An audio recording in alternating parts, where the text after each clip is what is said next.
they're passing on some kind of information to each other, or they're being given information, and the information they're being given is not to their liking. And there's some more of them here. These are very, very sort of demonic, nasty looking kind of monk figures. And they don't look happy at all. So you've got 6 very elaborate carvings there.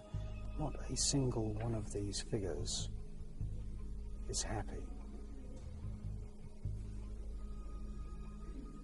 Now, to the left of these 6 rather dissatisfied, nasty looking monks, if that's indeed what they are, they look like black magicians to me, is that you have this even more scary face, which is passed off as being a cherub. Well, that's not a cherub at all.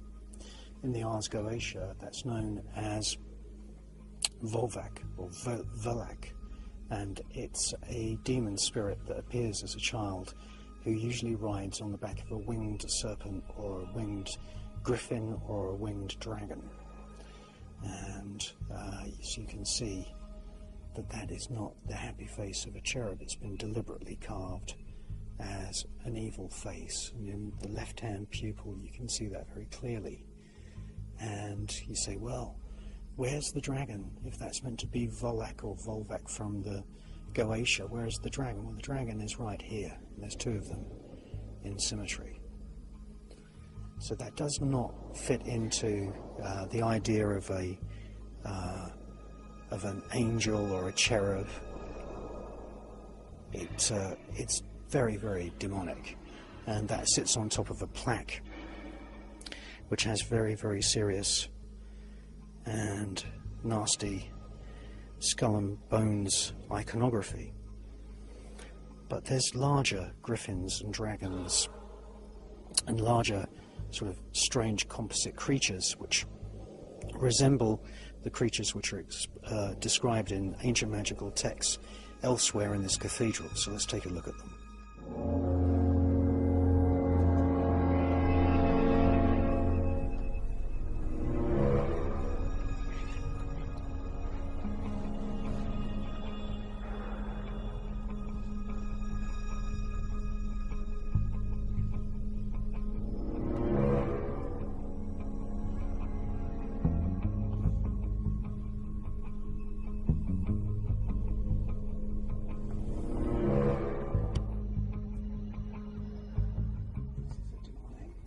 Creature which is described in the Goetia.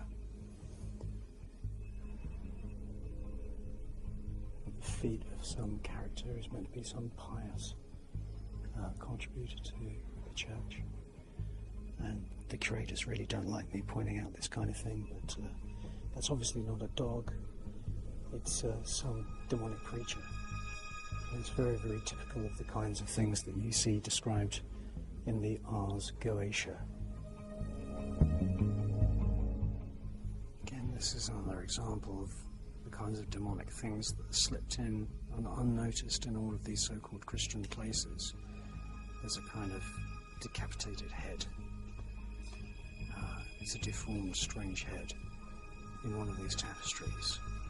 Of course, that goes completely unnoticed by most people that come here.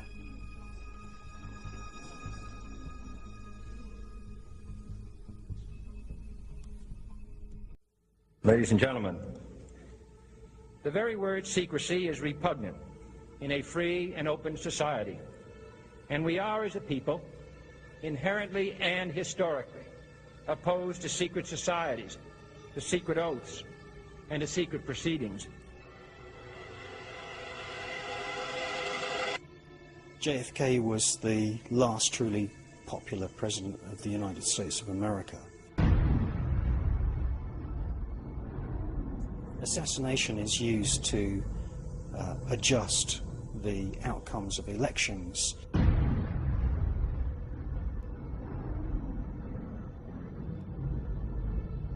Lee Harvey Oswald is innocent.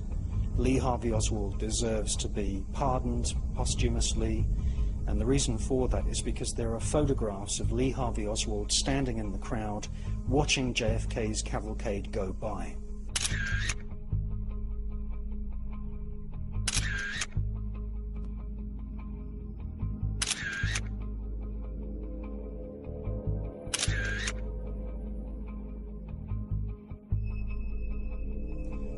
Because of these photos, it is obvious that Lee Harvey Oswald was framed. There's no way that he could have been in the book depository, and Lee Harvey Oswald was a stand-byer. He was just in the crowd, and he watched the motorcade go by, so there's no way that he could have actually played any part whatsoever in the actual firing of the shots that killed JFK. As President Kennedy's motorcade left the center of Dallas, where President Kennedy was shot today from an ambush. We see Jackie Kennedy leap to the back of the car, and what she's doing, she's trying to collect and save parts of her husband's brain.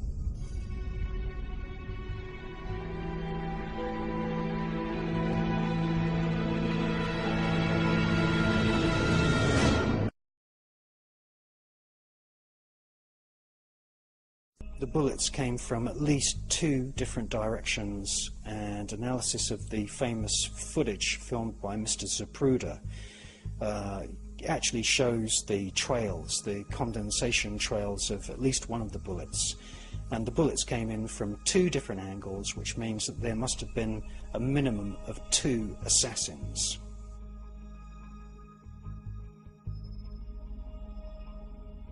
The leader of the FBI at the time of the Kennedy assassination was J. Edgar Hoover. J. Edgar Hoover was a cross-dresser. He was a very strange man with a lot of secrets. J. Edgar Hoover was in charge of the FBI, and when you join the FBI, one of the first lessons that you learn when you investigate a crime is to ask, who benefits from that crime? Well, the person that benefited the most from the JFK assassination was Lyndon B. Johnson. Lyndon B. Johnson was sworn in very, very quickly. In actual fact, one of the witnesses was Jackie Kennedy. And Jackie Kennedy stood there as a witness, and she still had parts of her husband's brain splattered over her clothes. Lyndon B. Johnson therefore became an unelected president of the United States of America. What we saw from that moment onwards is that he stepped up US military activities, not only in Vietnam but all over the world. That's a trend which continues to this day. Lyndon B. Johnson was a pervert. He used to ask White House security people to telephone young secretaries in the middle of the night pretending that he had dictation.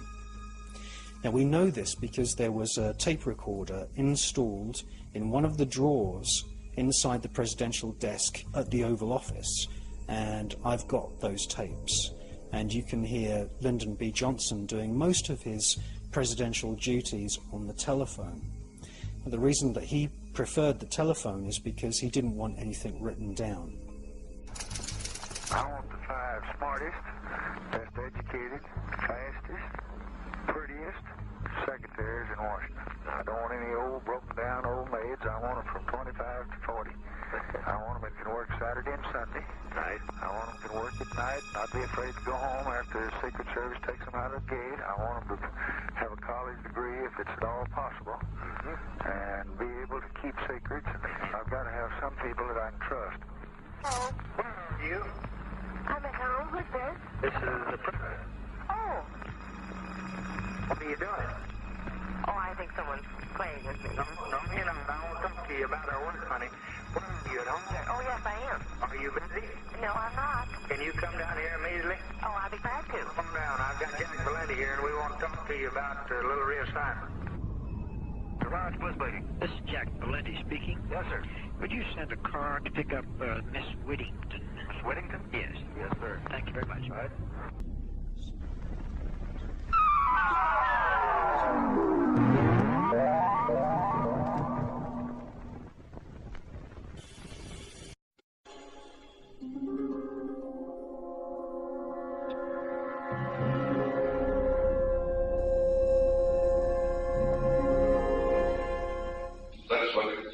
look at Northern California. You understand? Yeah. You know what's happening in San Francisco. Just gone. It's clear over. I know that, but it isn't just down in the ragged part of town now. But the upper class in San Francisco is that way. The Bohemian Grove that I attend, one time at a time, the Easterners and the others have come there. But it is the most faggy goddamn thing you will ever imagine in San Francisco crowd, because it's just terrible. I mean, I never want to shake hands with anybody in San Francisco.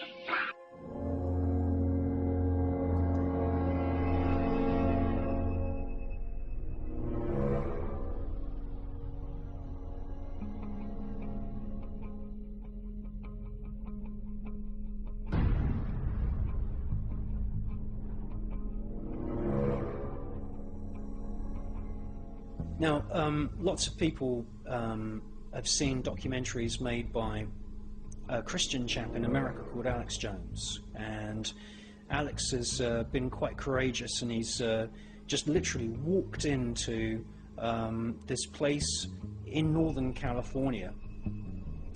It's called Bohemian Grove, and it's a private estate which is actually run by the Bohemian Club, which has been established for a very, very long time in San Francisco. That's where their headquarters are.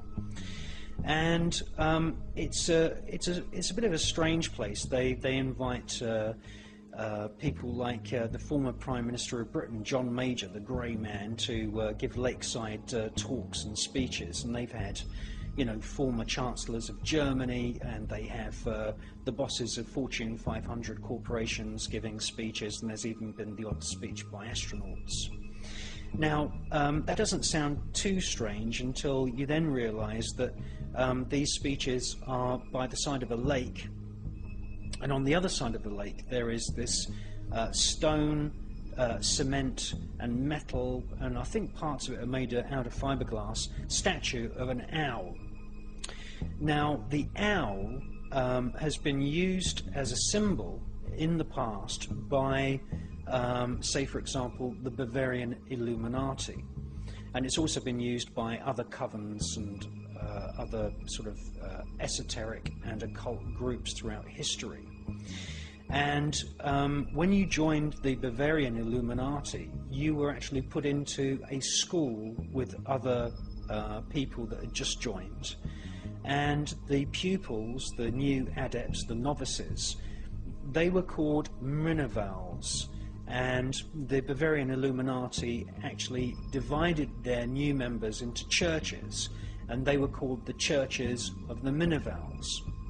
And their logo, or their symbol, was an owl, and that owl comes from the ancient Mediterranean, from the mystery schools that were on Crete and Cyprus and other islands in the Mediterranean. And they also used the owl symbol, and the owl has become known as the Owl of Minerva. And in actual fact, there's an entire area in the south of France, bordering the Mediterranean Sea, where there are many, many castles built by Gnostic sects like the Cathars. They were basically running their own form of a kind of Gnostic church or an occult church. And this entire area of France is called the Minervois. And the owl, which we see on the other side of the lake from where these lectures are given at Bohemian Grove, is the Owl of Minerva.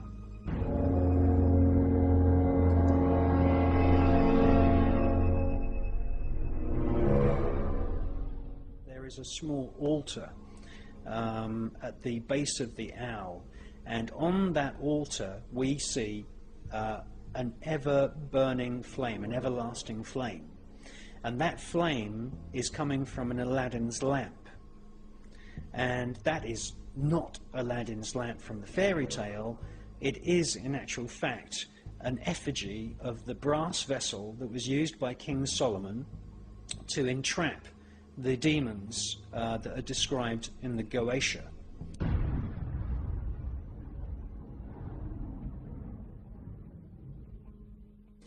Now, where else do we see a cult using this Aladdin's lamp? Well, we see it at Yale University. We see it inside the headquarters of the Skull and Bones.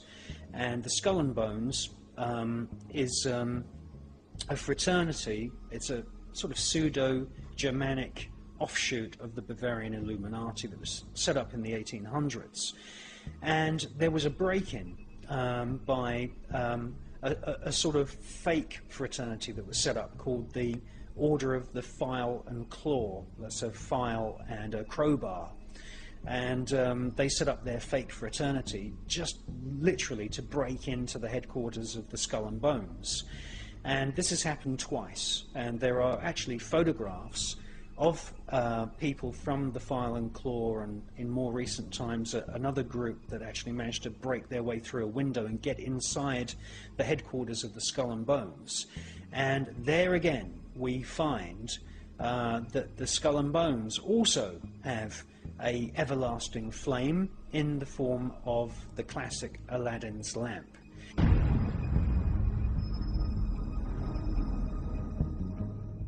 And these are signs that we are dealing with fraternities, covens, occult groups who very, very much understand the significance of the Goetia, and they very, very much understand the power of these demons.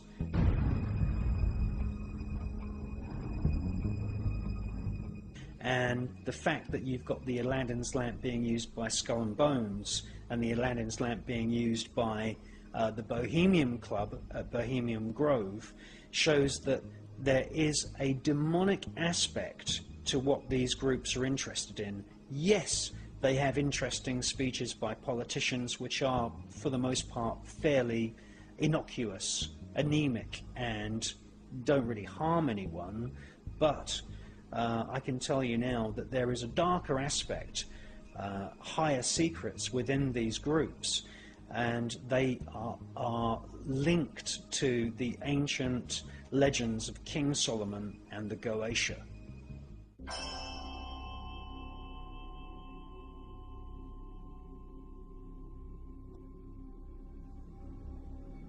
At Yale University, home to the secret society known as the Skull and Bones, which has initiated several vice presidents, senators, and presidents, there is an ancient manuscript written completely in cipher.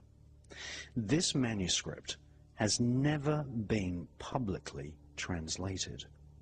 It was acquired by Yale from a book trader called Wilfred Voynich, and has become known as the Voynich manuscript.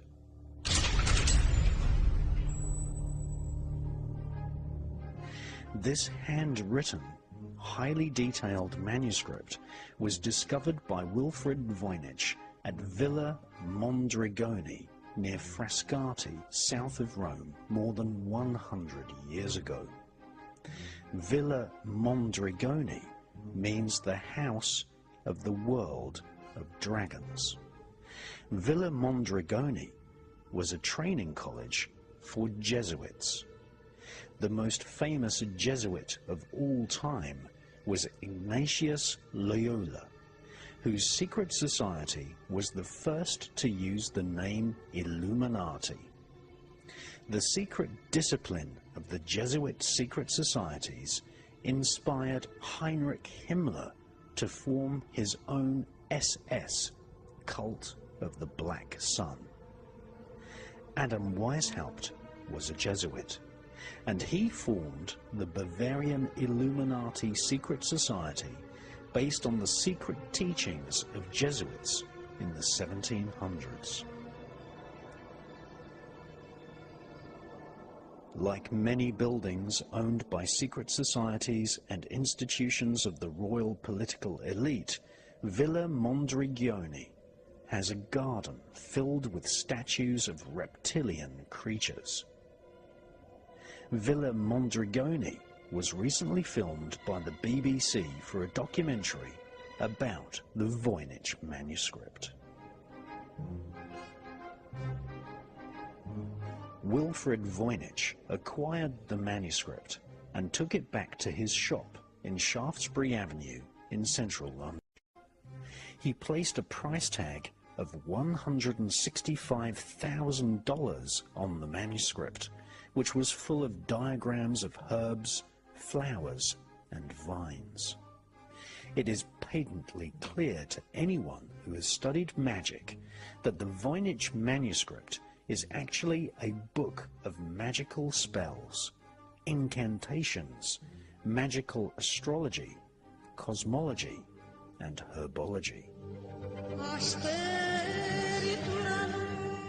Many drawings in the Voynich manuscript feature hallucinogenic plants, such as the blue lily of the Nile, which has been confirmed by Professor Andrew Sherratt of Sheffield University as containing hallucinogenic alkaloids which create a feeling similar to modern-day ecstasy or MDMA.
The Voynich manuscript has drawings of naked women standing and laying in pools of water with tube-like structures around them. These women are more than likely oracles, laying and standing in pools in underground caverns.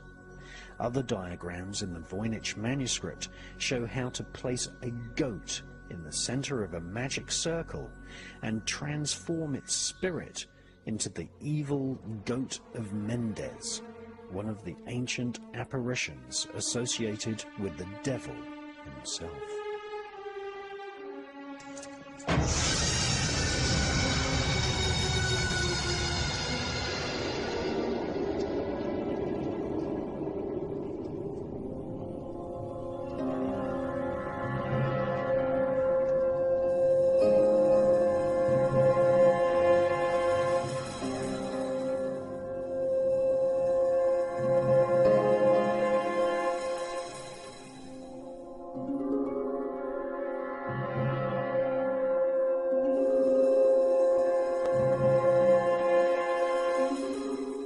The Voynich manuscript is a magical textbook with drawings of hallucinogenic plants and tube or trumpet-shaped apparatus.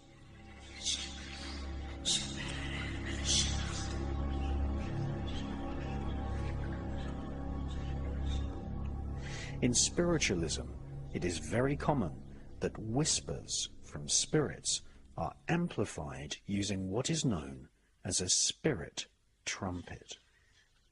At various underground oracle temples, crowds would sit around openings carved into the rock and listen to the amplified whispers of the oracle sitting deep within the temple.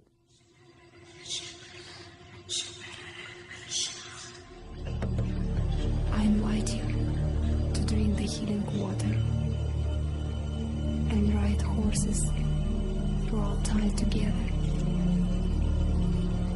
Let's not hide what we have heard, and let's keep what we have found.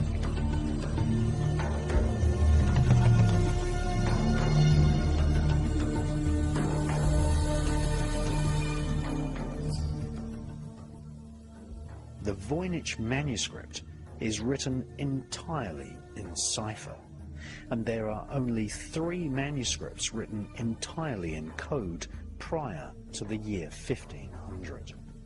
The Voynich manuscript is one of them.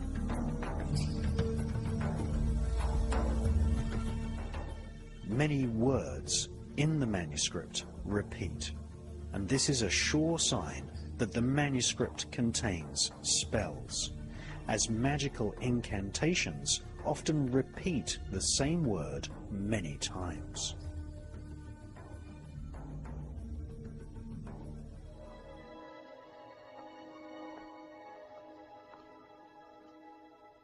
Peggy, get up.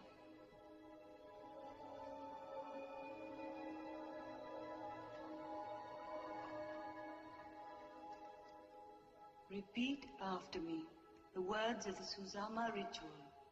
Uriel Seraphim, Oriel Seraphim, Io Potesta, Io Potesta, Zati Zata, Zati Zata, Galatim Galata, Galatim Galata.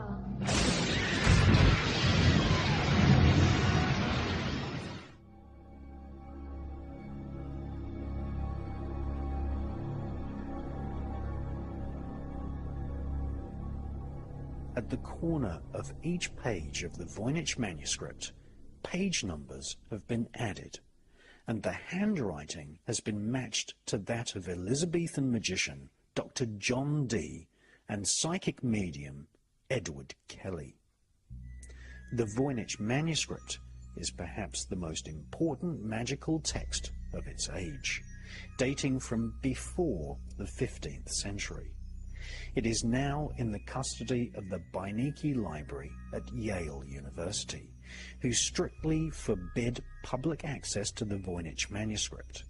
When the BBC recently made a program and radio show about the manuscript, they were prevented from removing the manuscript from the room, and the curator refused to utter even a single word.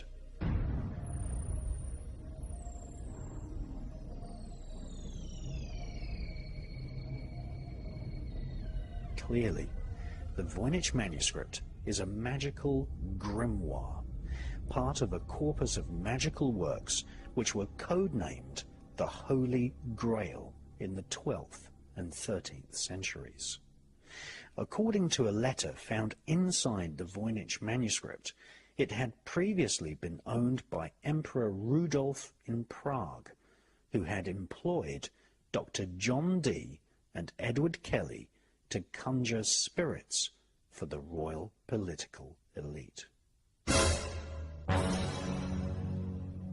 The British Library, the Louvre in Paris, and even the Royal Collection of the British royal family all have similar grimoire texts in their vaults. Most of the original grimoire texts, almost without exception, were written in Arabic and Hebrew. Before the Kabbalah became popular in 13th century Europe, there existed in ancient Israel a form of Jewish shamanic magic known as Mahaseh Merkava, the working of the chariot. Many of the grimoire texts explain the techniques for summoning demons and even how to invoke the spirits of planets into the magician's magic circle. The original texts are based on knowledge from before the time of the pharaohs.